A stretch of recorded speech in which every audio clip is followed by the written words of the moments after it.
Hello, and welcome to the Six Figure Developer Podcast, the podcast where we talk about new and exciting technologies, professional development, clean code, career advancement, and more. I'm John Calloway. I'm Clayton Hunt.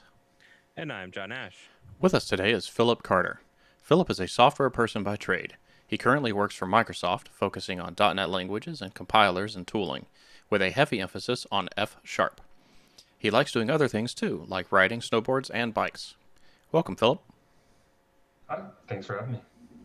So, Phillip, before we sort of jump into the meat of things, would you give our listeners maybe just like a brief introduction to yourself, maybe like tell them how you got started in the industry?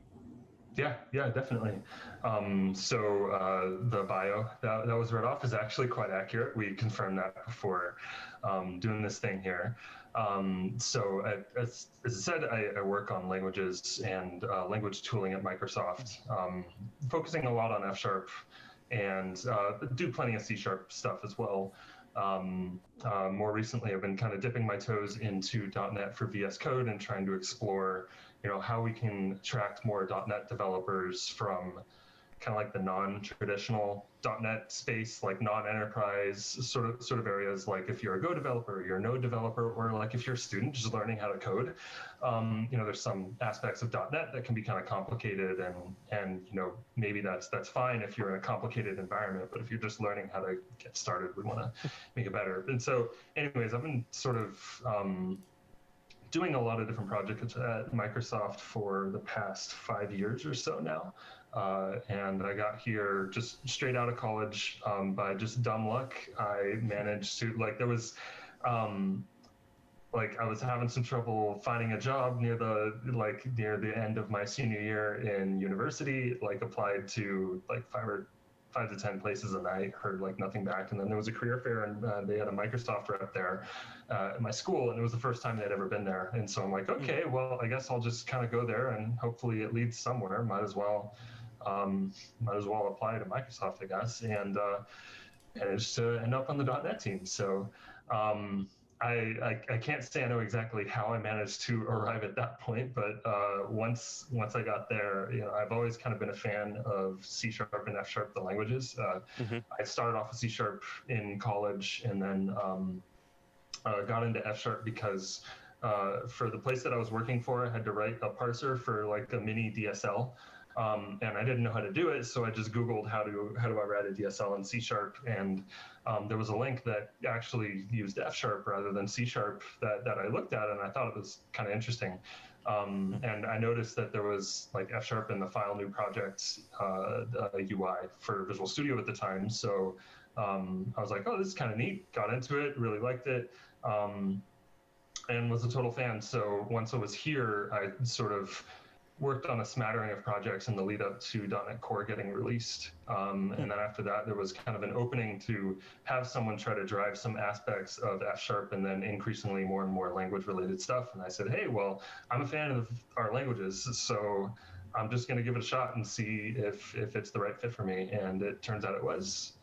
So I've been doing that for about 4.5 years at Microsoft, where the previous half year or so was just sort of random little projects. And that's basically where I'm at right now, where I spend a lot of time on F# and doing everything, running the gamut from language design to actual implementation work to doing stuff like writing the blog posts, giving talks about it, doing podcasts about it, and driving a lot of, questions about not just how do we do something, but what should we do? What should we focus on? Because there's so many different things you can do in a language and language tooling, and you only have so many people who have so much time during the day to actually get stuff done, and there's a lot of back and forth about prioritization and stuff like that I spent a lot of time on, and just sort of been doing that for the past couple of years, and now I'm able to sort of play around with a lot of different projects on the .NET team, which is pretty exciting. That's excellent.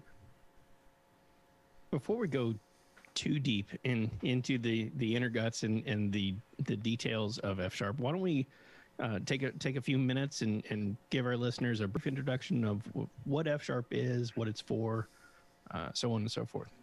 Yeah, absolutely. I had previously mentioned that I looked at F Sharp and file new project in Visual Studio.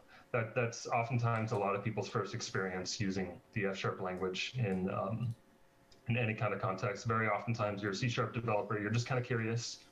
You're just seeing what's in there and then you see it and you're like, oh, yeah, this is interesting. It's a .NET project, but the code kind of looks a little bit more like Python than C Sharp.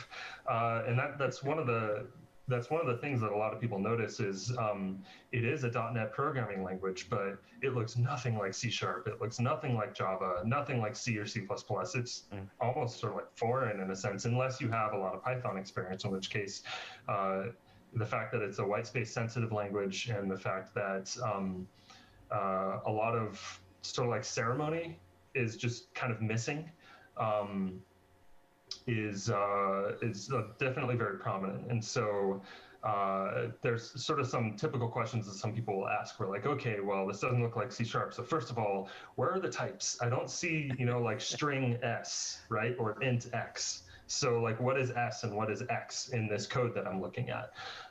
So there are type annotations, as we call them, that you can add if you're familiar with TypeScript at all, where you have like the name of like a variable or a parameter, and then you have a colon, and then the name of the type. You can write that in F Sharp as well to be explicit with a type annotation. But what's interesting about F Sharp is it uses what's called type inference sort of globally. So if you're familiar with var and C Sharp, you can, var x equals something, and then whatever the type of that thing is, that's what x is going to be. That's just type inference at a local level that C Sharp has. Now imagine if you had type inference, but it was throughout your entire program, not just constrained to a single routine, but you could define a value and have that flow through a series of functions and transformations that happen in those functions and all that kind of stuff. And you don't have to write out what the name of the type is anywhere. It's able to infer it based off of usage. It's actually a technique that was developed in the 1970s called the Hindley-Milner type inference algorithm. And it's a formalized way to infer the types of something based off of how they're used. And that's what F Sharp sort of has at its core.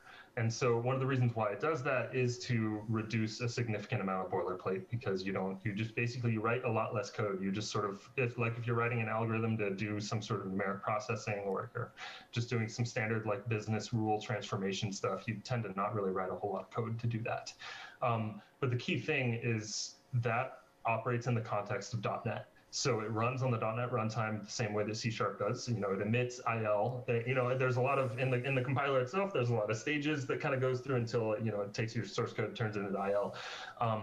It does that differently than C Sharp, but the output is pretty much identical, modulo a few kind of quirks here and there between the languages, but it runs on the .NET runtime and it uses the .NET ecosystem and the .NET Core libraries. And so if you want to use any NuGet package, you can just use it from F Sharp. If you want to use any core library or from the BCL, as it's oftentimes called, you can do that.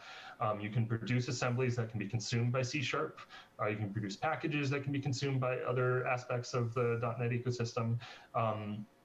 And we sort of have it as a functional programming, perhaps more accurately functional first programming language on .NET. So if I sort of compare and contrast F Sharp and C Sharp, first of all, they're both Turing-complete programming languages. So in theory, you could do anything you want in either language, just as you could with any other language that's Turing-complete, but it's not really a particularly useful property for day-to-day programming.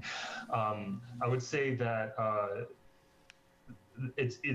you can think about F Sharp in its relation to how other languages work, C Sharp being one of them. So in C Sharp, it's object-oriented first, but there is some functional programming that you can do, obviously, especially with some newer stuff that has come out of C Sharp. But it is fundamentally an object-oriented programming language.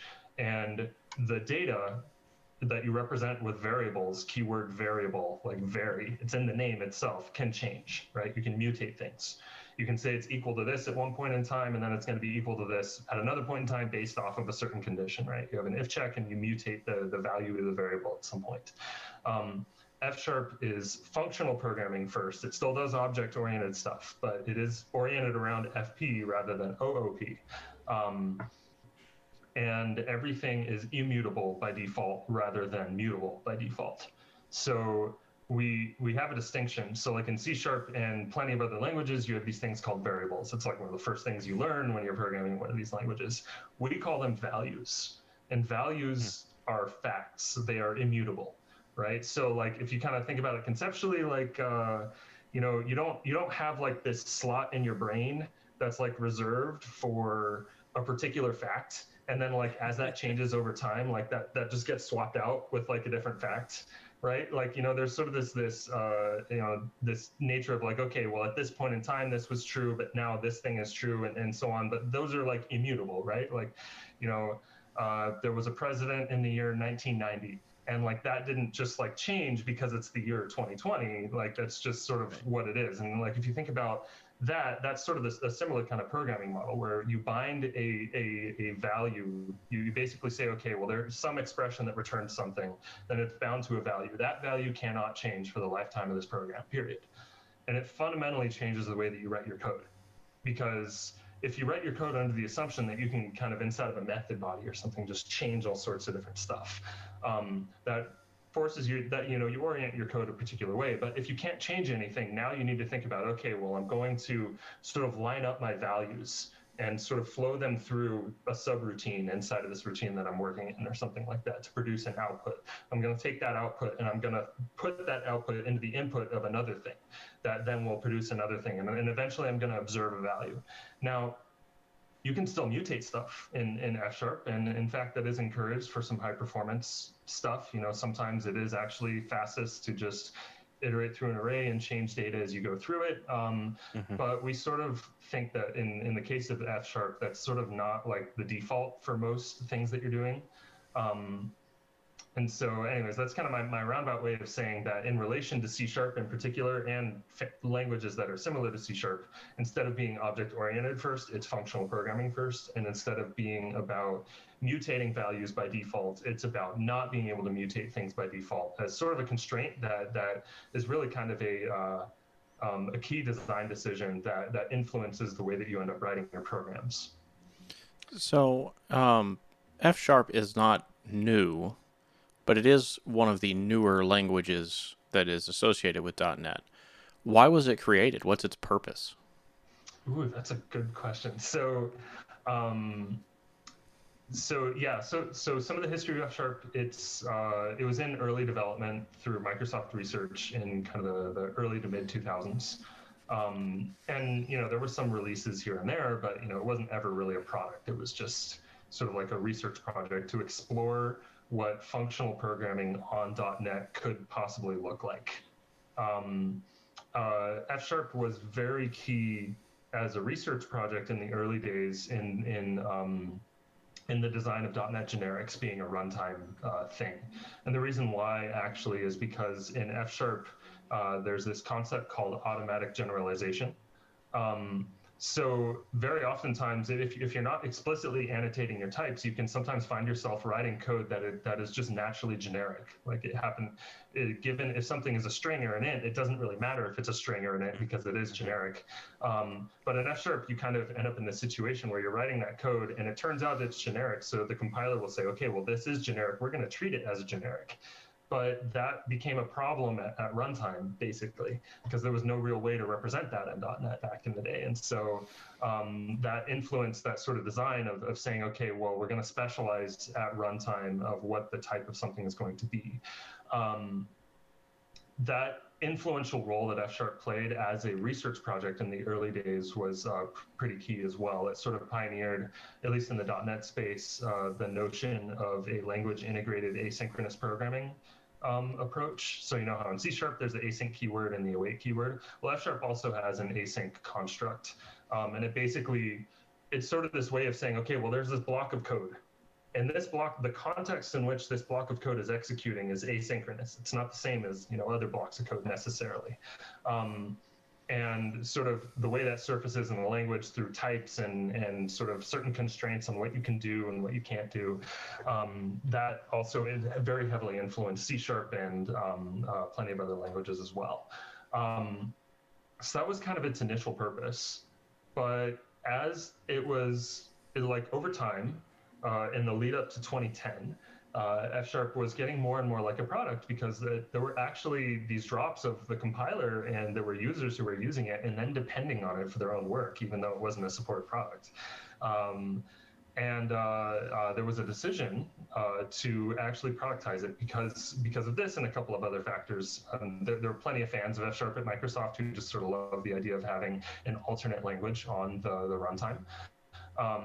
As an influential role, but then also just sort of as a thing that helps people think differently. Because if you have to think about two different ways to approach a problem from a programming language standpoint, it's gonna, you're gonna broaden your thinking as a runtime engineer or as a framework engineer.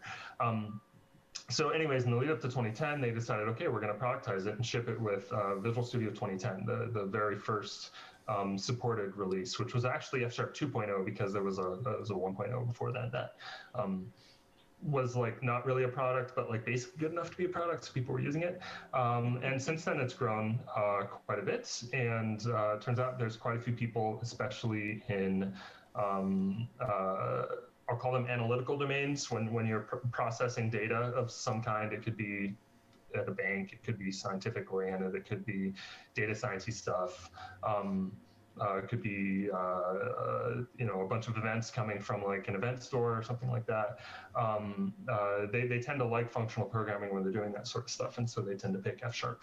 And so yeah, it's undergone quite a few releases since then. Sort of evolved from a Windows-focused functional programming language for .NET to just sort of a cross-platform functional programming language for .NET that can be used in a lot of different domains, not just those that are constrained to Visual Studio and Windows.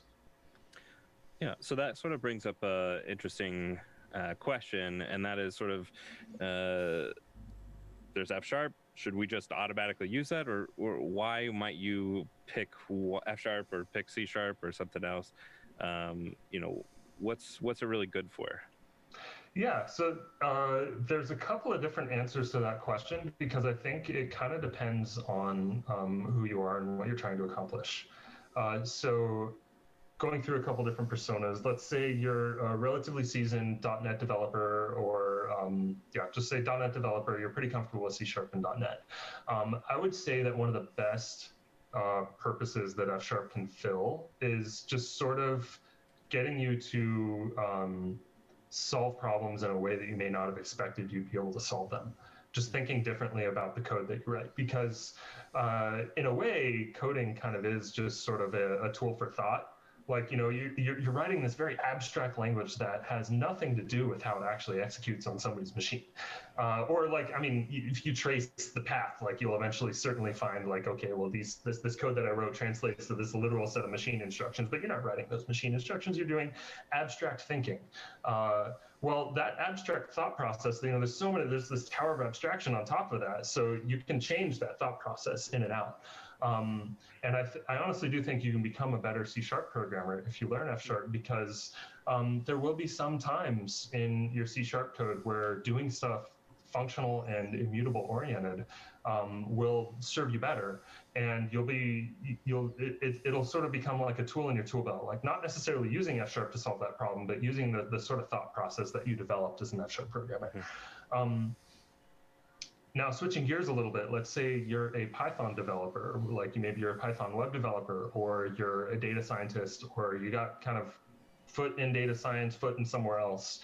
And let's say you're the kind of person who likes to be a little bit more structured with their thinking than perhaps a dynamic programming language would give you the tools to be. I've seen this plenty of times actually talking to scientists and data scientists and people who are, very structured in their thought. They're like, okay, well, there's this concept that I'm working with that is derived from this data, and it has a particular form. I would like the code that I'm writing to understand the form that I'm operating in, and like if I do something wrong, give me an error rather than force me to figure out what the heck went wrong when I, saw that the program suddenly failed. Maybe it crashed, maybe it didn't crash, but it produced incorrect results, and I had no idea why. Python doesn't really give that to you very well. Now, you could write Python type hints, but it's not really standard Python, and so that's kind of a problem. F Sharp is great for that, because if you're used to that lightweight syntax, and you don't want to go into full-on curly brace world, you can do that, and you can get those static types, and you can model your domain, whatever it may be, using a very powerful type system, and get sort of the standard program correctness that we're used to as C# and Java developers, where if you try to stuff a string into an int, it'll fail. Abstract that out into try to stuff an A into a B. Well, if they're not declared as compatible with each other, then it's just going to be an error. That is a very powerful tool, but in the context of not a whole lot of code. Then I would say, and so I would say at the end of the day, you're probably going to be more productive if that aligns with your way of thinking when you're doing that sort of work. And then lastly, I'd also say that this probably applies to everyone, but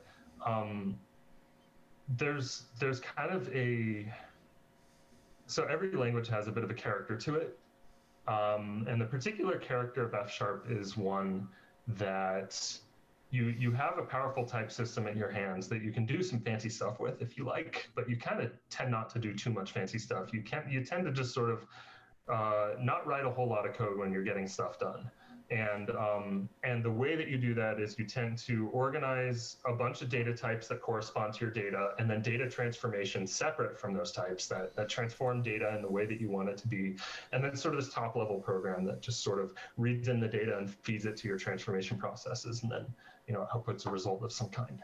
That could be in the context of a web server. It could be just a tool that runs as a batch process somewhere or something like that. That tends to just jive with a lot of people.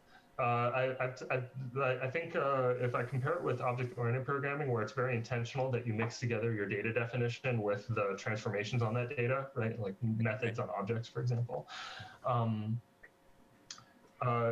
In F# you tend to have a very clean separation between your data definition and your functionality, and that comes with some trade-offs, right? In some cases, that's actually not the best thing to do, but in some cases, it's quite good.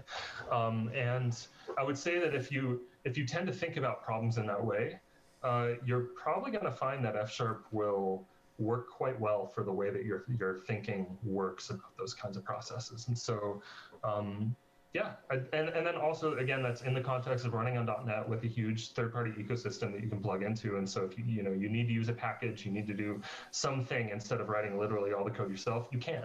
And you can guarantee that it's going to run cross-platform, it's going to perform well, all that kind of stuff.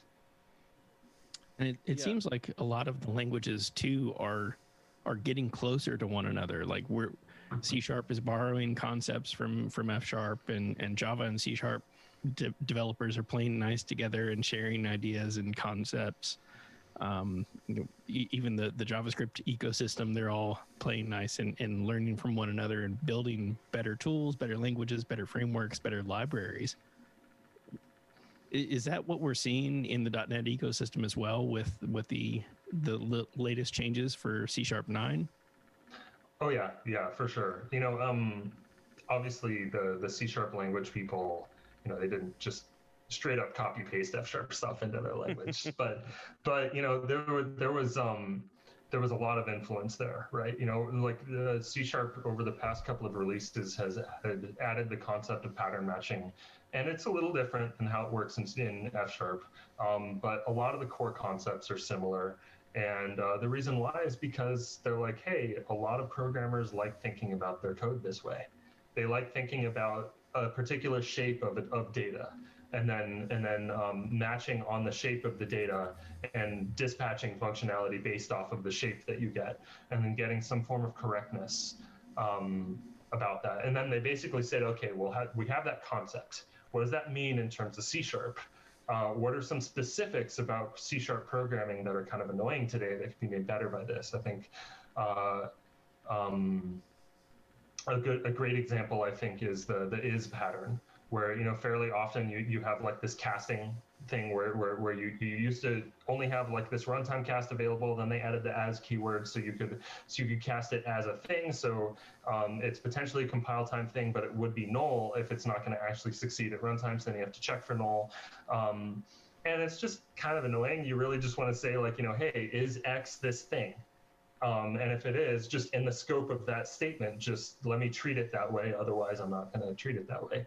And I think that's sort of a classic example of taking the concept that they sort of identified as being valuable from a language design standpoint, and then applying that to specific C# semantics and problems that people have, or annoyances that people have when they do certain things.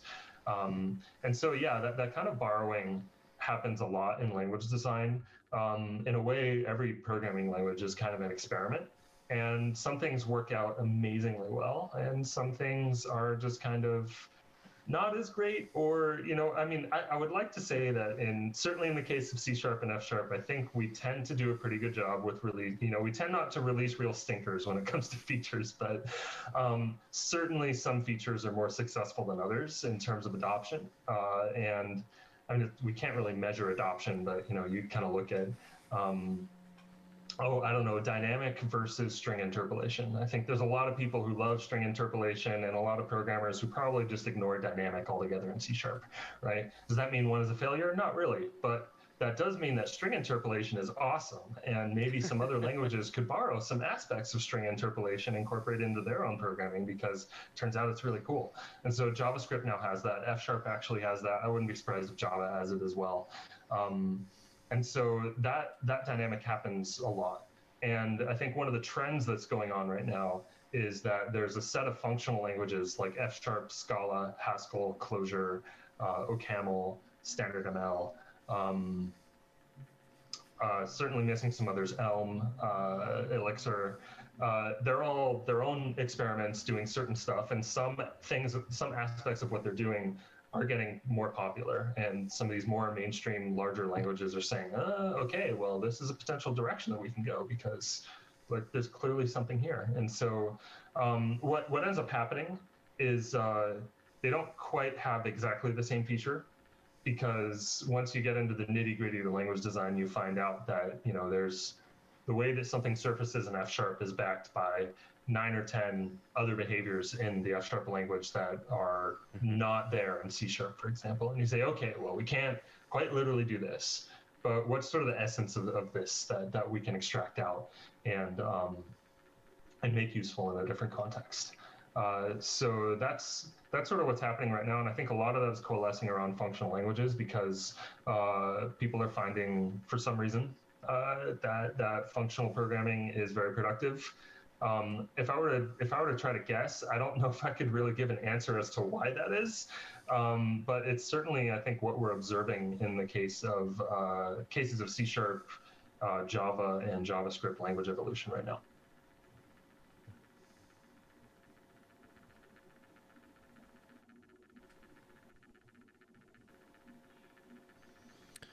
So what are some of the newer features in F# that are cool or interesting, that either are also new in C# or that might be cool if they were in C#?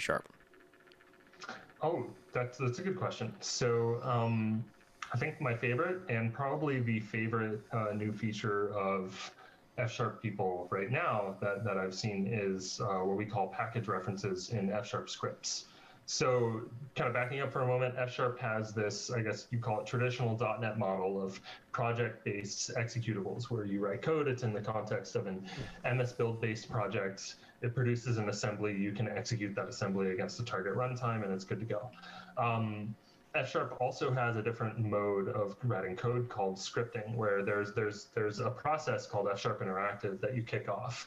And then you can just send F# code to that process, and it will type check and execute that code against the process, and output a result, typically in like a structured text output format. So that's something that's used by quite a few people. It's used in a lot of utilities. So, sometimes if you're just sort of doing like quick and dirty tools, you don't really want to have this big structure that you have. You just kind of want some code that you can just execute, similar to a shell script. It operates exactly like that for those sorts of use cases. It's also great for learning, and it's increasingly getting used in data science and analytical areas where you're kind of going back and forth between your data and your representations of your data and sort of output and sort of massaging the data into a form that's going to work for a particular algorithm that you're going to run it against. Oftentimes machine learning algorithms, like in this case, usually almost always deep learning, but sometimes not that. When you're doing that kind of work, or if you're just doing exploratory programming in general, it's very nice to have third-party packages because we live in a modern future where every language has its own ecosystem of interesting functionality, and you don't have to write all your functionality for everything. If you have some JSON, you don't have to write your own JSON parser. You can just pull one in and use it.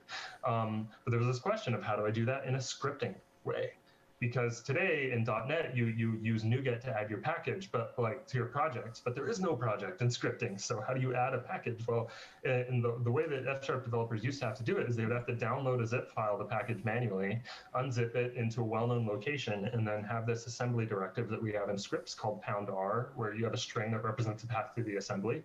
And then you have to find that and then load it up and make sure that it gets loaded up with additional assembly references that are going to work. If you have a package that depends on other references, you need to make sure those are included in your script, and it's complicated and it kind of sucks. You really just want to be able to say, I am referencing this package. Now I just want to use this package. And that's what package references in F# scripts are. So the way that it looks in code is you just literally type #R, and then you have a string, and then inside that string, you say NuGet : the name of the package. And then when you execute that script, it actually uses NuGet to resolve that package and all of its dependencies. It may have native dependencies, for example, and it knows how to resolve those correctly and pull in the right assets. And then it references them at I guess we call it script runtime when it's executing the script, and then it evaluates it. And so that becomes really valuable if you're working in a tool such as Jupyter Notebooks, where you want to interactively like process different things and go back to different cells and change your code and maybe graph some results to see what it looks like, and then kind of go back and change stuff around again. That's a big feature that landed in F#5. Another set of features was string interpolation, which I just brought up. We added that to F# recently because it was so popular in C#. And then also name of, again, a very popular C# feature where you can at compile time resolve the name of something in your source code, and it produces a string that represents that. It's awesome for logging, for example. That was another one that we pulled in. And so I think that trifecta, like, we released plenty more F# features in the past release, but I think those three are sort of the big ones that people feel like they're the most productive with.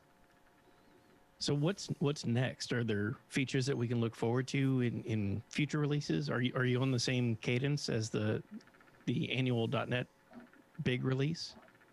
Yeah, that's a good question. We probably are.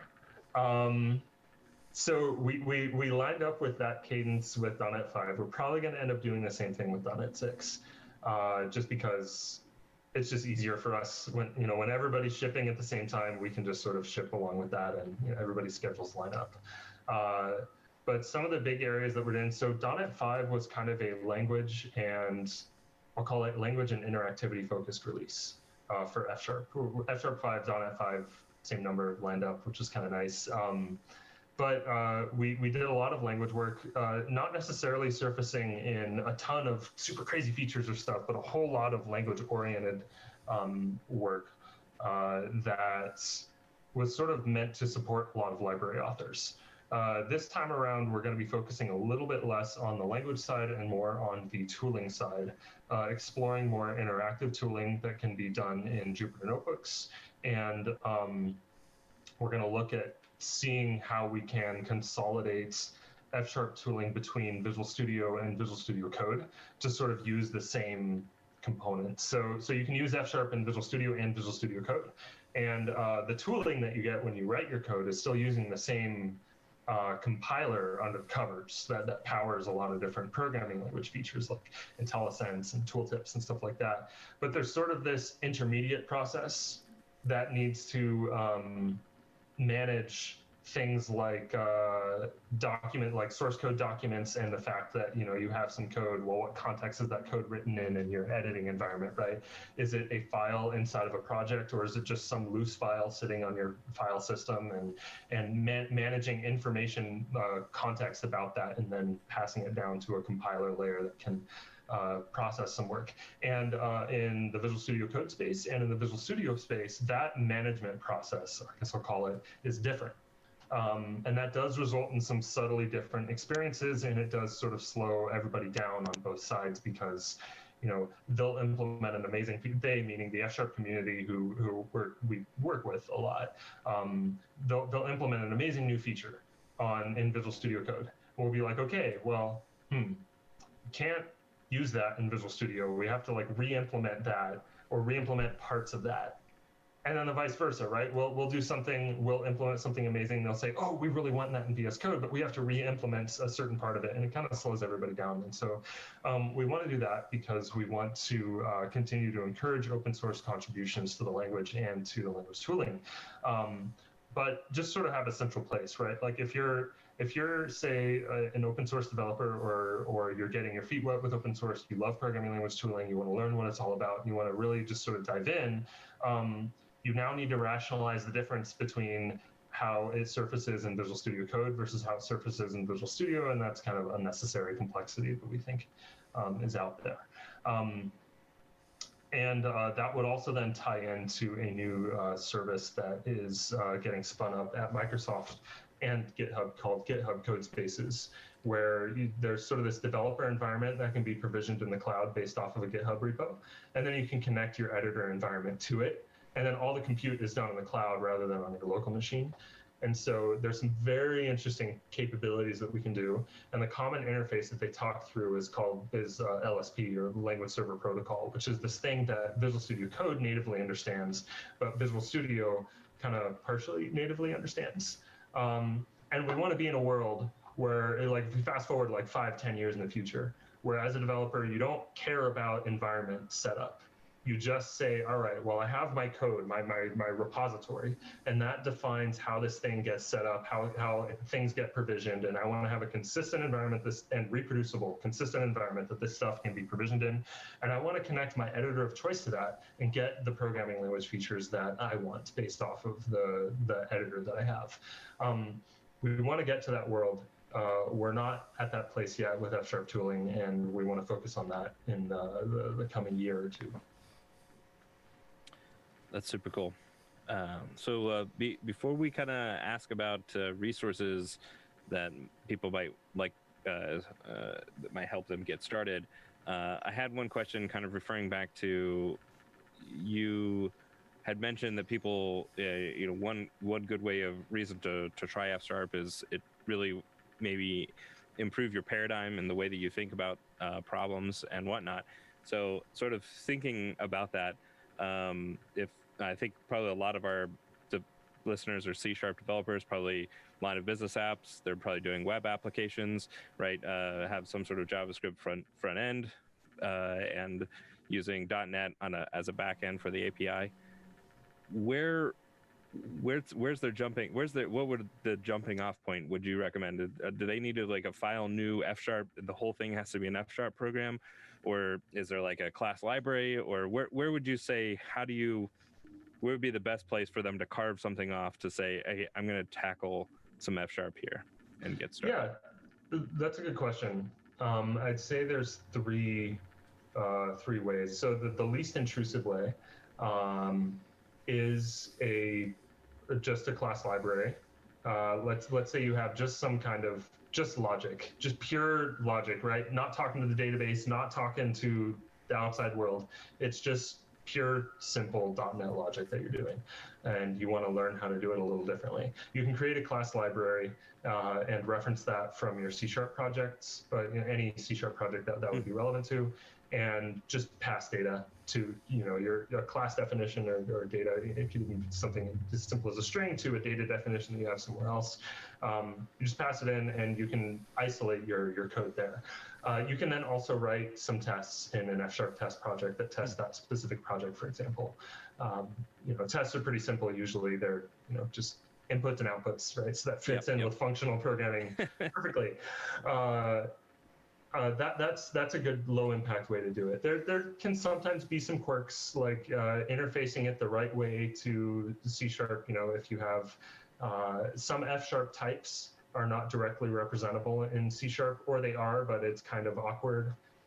There's ways around that. You sort of just create kind of like a clean interface where instead of, so for example, in F#, we have this thing called the F# option type that represents either a value or no value. It's sort of a strongly typed representation of null versus non-null. If you expose that to C#, well, C# doesn't have the language semantics around optionals, so it doesn't have nice syntax for dealing with it, so it's kind of annoying. And so what you would typically do is you would say, okay, in my F# layer, in the input layer, I'm going to accept data, validate it really quickly, do some stuff. And then when it goes back out, it doesn't go back out as an F# type. It goes back out as just like a standard .NET type, like some custom class, an instance of one of those classes, or let's say the output was like a string, just a string, something like that. That can usually be pretty productive.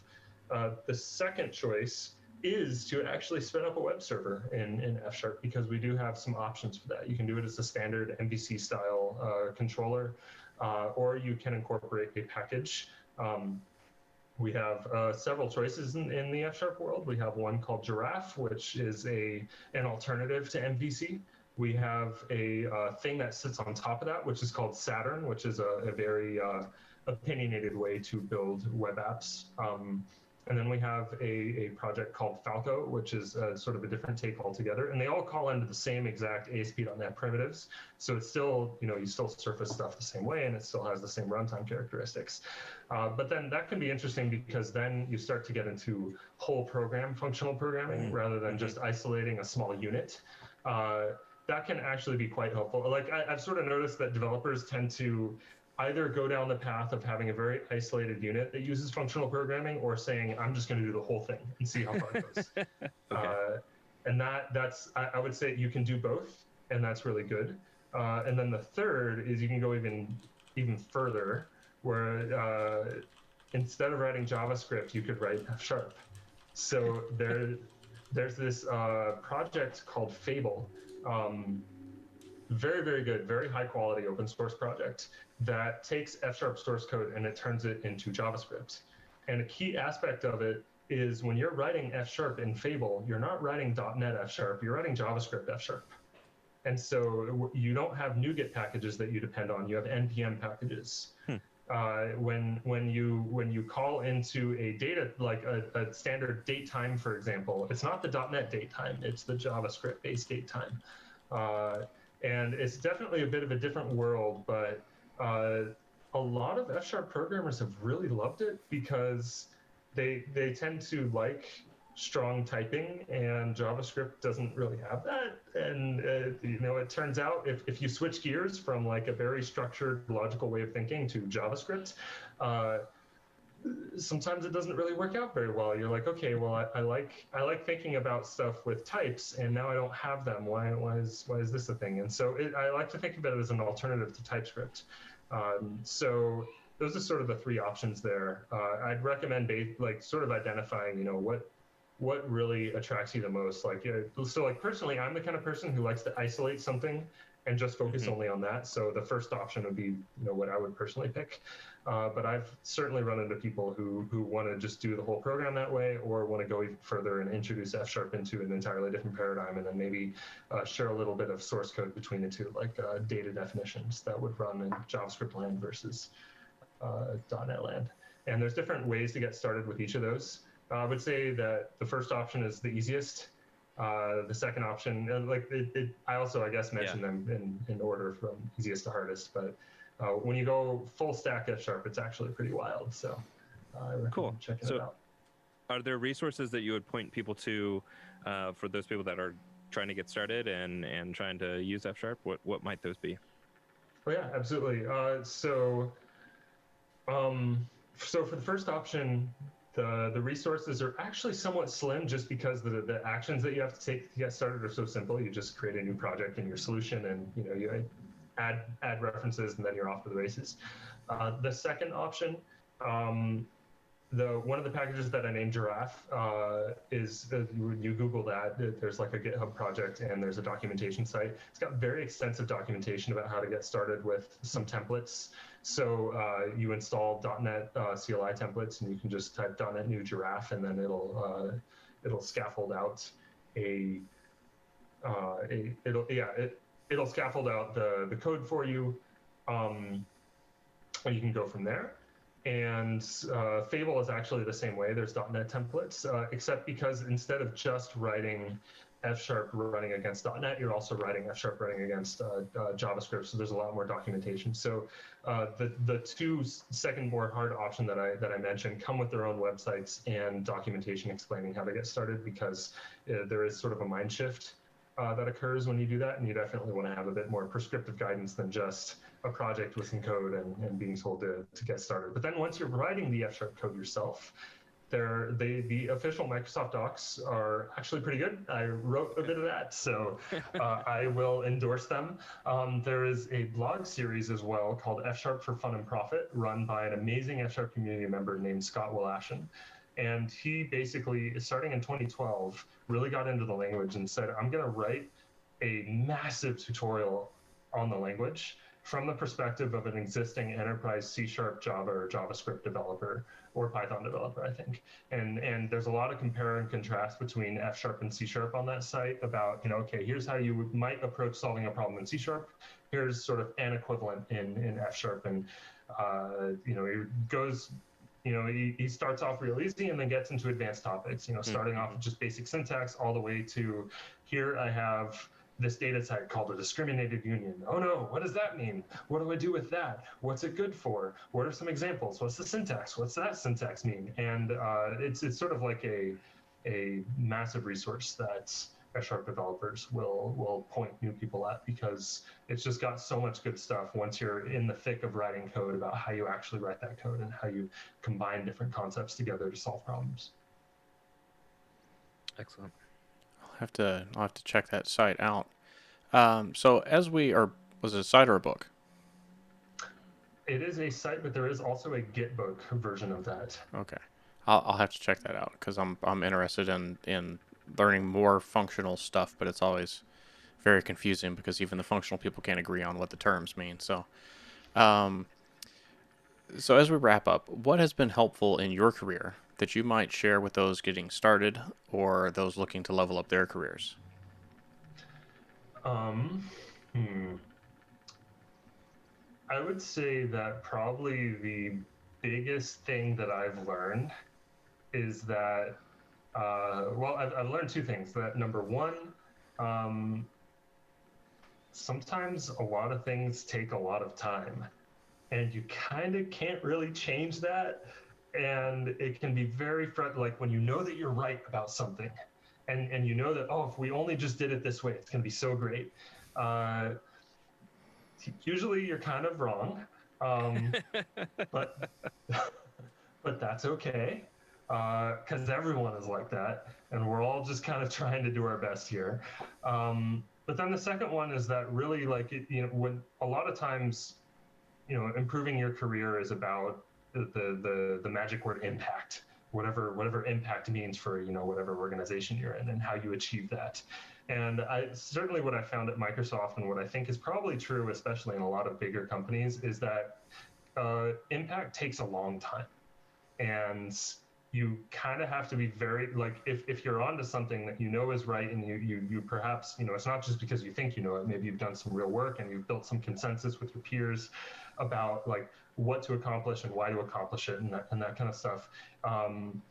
Something that you think should just be so obvious and we could just get started on it and get going, and then 6 months later you're wondering why something hasn't really happened yet. Oftentimes that's just because it just takes that long to get sort of everything going. And that's something that I learned a lot, is that you can have a lot of impact, but it takes a significant amount of consistency and grit to kind of be willing to make the same arguments again and again and again to different people to sort of convince them of doing certain things. But then once it starts to take off, once the thing that you're trying to accomplish, everybody starts to buy into it. It's almost sort of magical watching it happen. And so I think that's sort of the biggest thing that I've learned, is that once if you are consistent enough in trying to accomplish something and getting consensus from people to help you along with that, eventually they're going to come around. And well, so long as the idea is good enough, and so long as there's enough evidence to prove that what you're trying to do is right. So you're saying there's a chance? yes, yeah. Also, learning functional programming is great. I mean, I guess it's. I'm a functional programming fan, so of course I'm going to say that. But like, there's some really, really smart people in functional programming, and just getting exposure to them is like you're going to learn so much. It's unbelievable. Very cool. Where can our listeners go to follow you and just keep up with what you're working on? So I have a Twitter account. It's @_CarterMP. And I have my own website, which is phillipcarter.dev. I don't put too many posts up there. I think I have like 3 for this year. I started this year, so I guess 3 a year isn't too bad. And that's pretty much it, honestly. Aside from like, there'll be some conferences that I'm at and that kind of stuff. So any conference that involves programming, especially if it's got F# involved, there might be a pretty decent chance that I'll be there. And so if you're ever curious about that, definitely attend that conference and say hi. Sure. All right, and chat, just hang out for a few minutes. We'll wrap up here, and then we'll continue on the conversation for a few minutes. Philip does have a hard stop, so we'll won't keep him too long. So we'll say goodbye when he needs to drop off here. But we'll wrap up and then change our focus over to the chat. So thanks a lot, Philip. Really appreciate you taking the time to speak with us today. Yeah, thanks for having me. That was Phillip Carter. Philip is a software person by trade. He currently works for Microsoft, focusing on .NET languages and compilers and tools, with a heavy emphasis on F#. He likes doing other things too, like riding snowboards and bikes. If you like this episode, please like, rate, and review on iTunes. Find show notes, blog posts, and more at sixfiguredev.com. And be sure and catch us live each week on Twitch. And be sure to follow us on Twitter at @sixfiguredev. This has been another episode of the Six Figure Developer Podcast, helping others reach their potential. I'm John Calloway. I'm Clayton Hunt. And I'm John Ash. Stopping all the things. All the things are stopped. Yeah, and Code with Sean had some suggestions for getting started with F#, doing some code katas, doing FizzBuzz and the bowling game. Oh yeah, yeah. Oh crap! I didn't mention Advent of Code. Well, no, I guess. I guess that's not really like a thing. Like only the live audience would really sort of get that, because by the time this airs, then that would be over. Yeah. But that's definitely a great option as well. I think I'm gonna post a few links in chat. Yeah. The scripts. Whoa. Yeah, I need to log in here.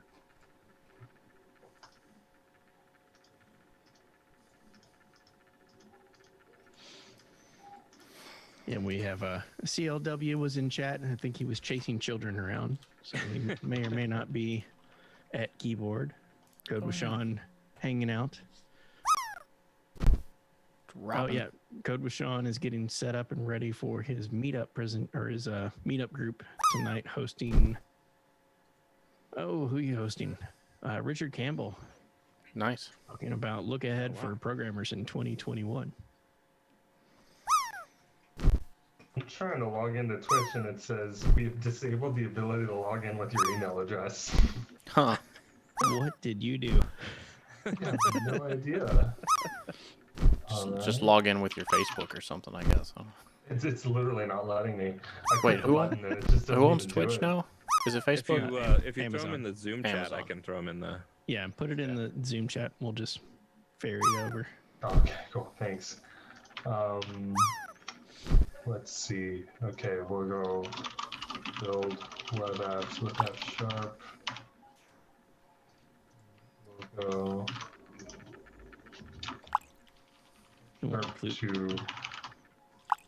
We'll include those in show notes as well. JavaScript.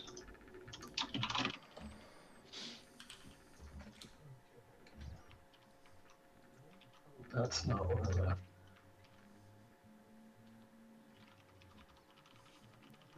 Docs. A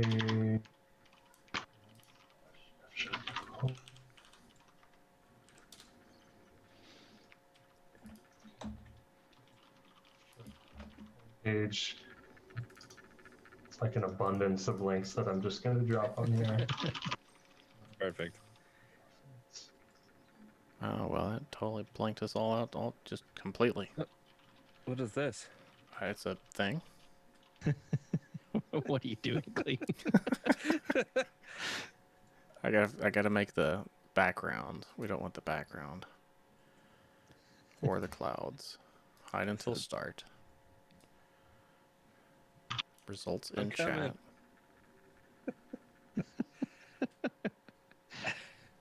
Oh, there's gonna be a bot. No. I don't know what the point of this one is. You're covering up the whole. We're coming back in a second. Just relax. All right, so Ash has dropped all of those links, I believe, and we've included those in the missed show one notes as cartoon. well. But I'll get them all. I was playing the drop game. That's it. Good grief.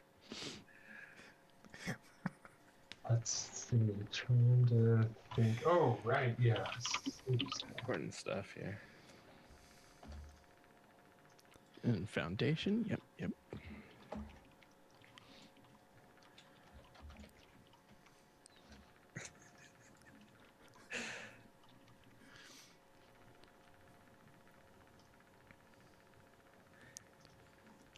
Did nobody?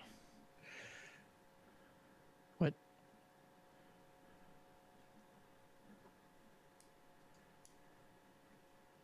A very good blog post that sort of covered like the essence of what I was getting at about calling F sharp from C sharp. Mm-hmm. And I'm trying to. I think I might have found it here.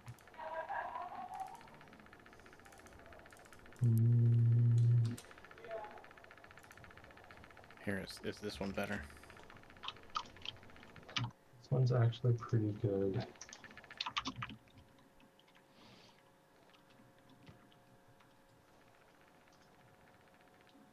I think Pretty I got it. in depth. It's too soon. Gotta wait.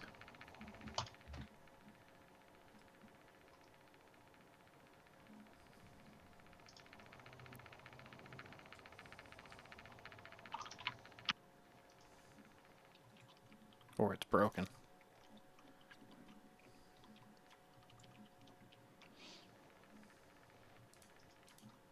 Ooh, another one. Calling F sharp from C sharp.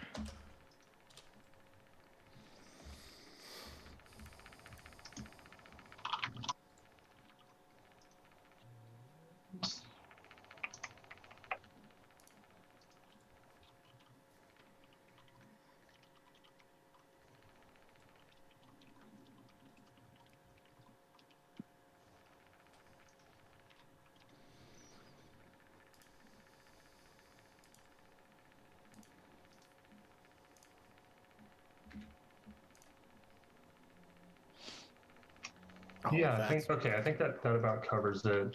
In terms of what I pretty much right. Probably drop like a link to the latest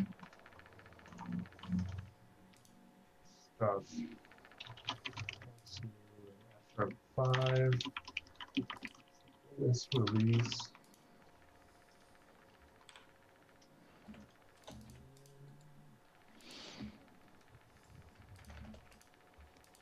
And you're saying the F sharp 5 release just happened to correspond to .NET 5. The previous version that we were on, that versioning has been wild. So this is F sharp 5, and then the previous version of F sharp was F sharp 4.7. And so you're like, okay, well, how'd you get there? Well, it's actually much wilder. So when I joined the team, we were lining up to do F sharp 4.1 because there was an F sharp 4.0 done in 2015, and then in the lead up to VS 2017, we did F sharp 4.1. And you think with a 0.1 release there wouldn't be that much, but there actually was quite a lot there. And then we were thinking the next would be F# 4.2, but then we couldn't do that because there is a component of F# called the F# core library, or F#.core. And F#.core versioning was not the same as the language versioning.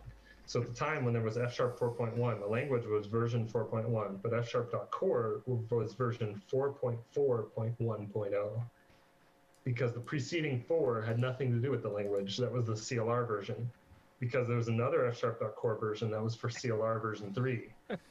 And so we're like, okay, well, we can't call it F#.core 4.2, because we wanted to align F# core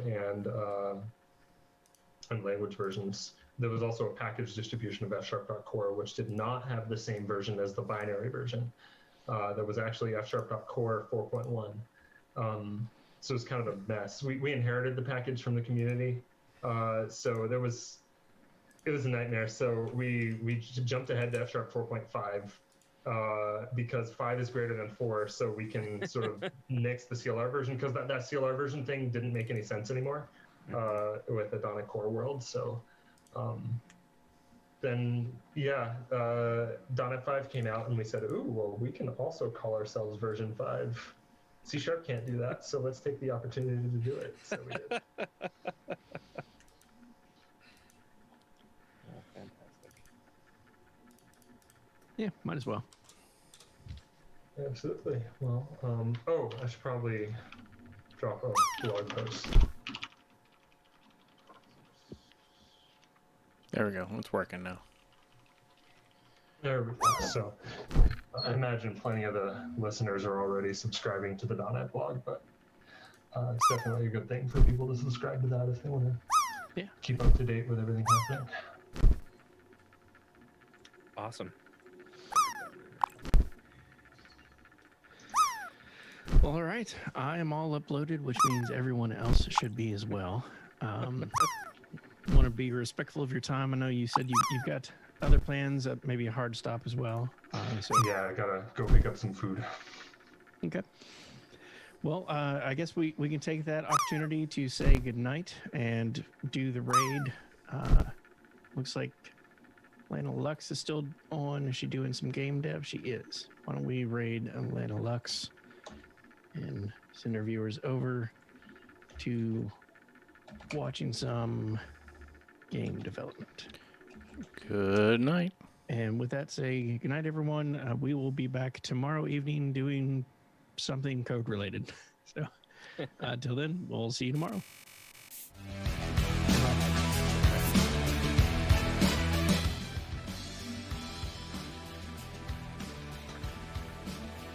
Well, thanks for having me. I'm gonna go help and get food. All right. All right. Thanks a lot. All right.